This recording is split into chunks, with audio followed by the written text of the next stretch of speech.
Hi, everybody. Welcome back to Mondays with Mike. Hope you had a great end of summer. Getting back into the swing of the school year, if you have kids, or maybe heading back to a commute. I know it's a different kind of September and start to fall than what we're used to. And I want to go with that topic. We're trying to figure out, as real estate professionals right now, what people are doing with real estate, where they're moving, their businesses, their homes. And it's not so easy to figure out. We're going to dig a little deeper on this. We may put this into a newsletter, actually, as we start to uncover some more data. Because right now what we found is that, I'm going to focus this, by the way, I should start with this, on moves from New York City and New York State.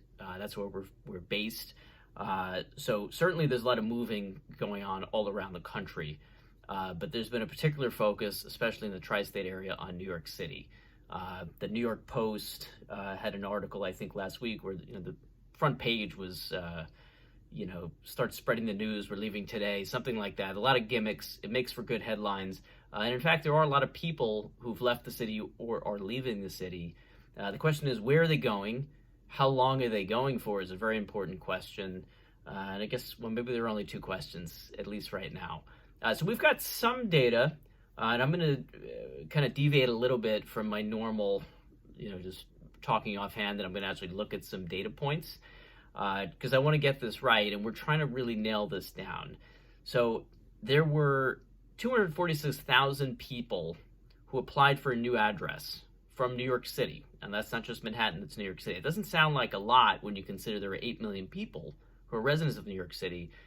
However, that's a 100% increase from this time last year. So that is significant. And when you look at the ratio of people who've moved in versus moved out, 80% more people have left New York City as compared to those who've moved in. Now, again, the last Mondays with Mike, I was very focused on using statistics properly. Doesn't mean 80% of New Yorkers have fled or left, even though some of us, it might feel that way to some of us. It just means that there's a strong imbalance in favor of people moving out. Now, I'll pause for a second and just remind everyone, this has been happening. This has been the trend. New York has been a net loser of people, both the city and the state, for a while. So where are all those people going? And most of the statistics I'm drawing from, by the way, most of the studies I'm looking at are from moving companies. Because they're the ones who have data on the people who are moving.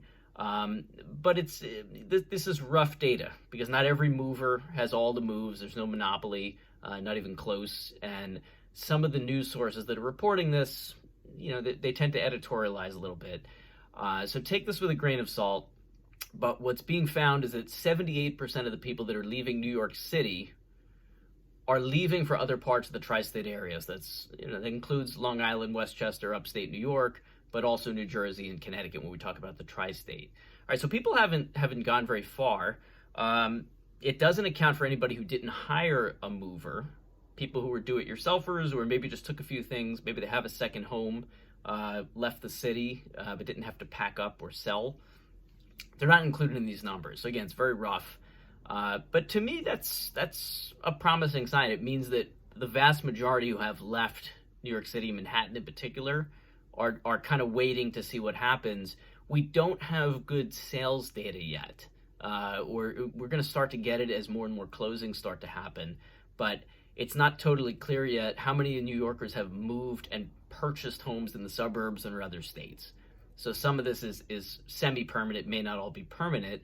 What's interesting is, of the, I guess we're saying roughly 22% who have left the state for other places, movers are reporting that 28% of them, and this is aggregated, 28% have left for Florida or California. Florida is not a surprise. That's been a big draw for New Yorkers for as long as I've been alive and can remember. 16% to North Carolina and Texas. Again, those are kind of lumped together. And I should add, by the way, that in New York State, that ratio of people moving out to moving in, 64% more moved out of New York State than moved in. So the city, it's much higher. New York State, not too far behind. But this is something that we have to continue to watch. And like I said, it's our intention to drill down on the data to give people an idea, not just for those of you who are looking to move and want our assistance, but just to guide people in general on where their home values may be headed. We still do not have too much inventory on Long Island where I'm sitting now. That could change, but prices are generally up. These are longer term trends that are starting to form, and so this is maybe the first in a series. We may follow it up in written form. It may make more sense than just hearing me talk about numbers and having your eyes glaze over, especially when the school year is just getting started again. So I'll leave it there. I hope everybody does have a good September and that things continue on the up and up for everyone. We'll see you soon.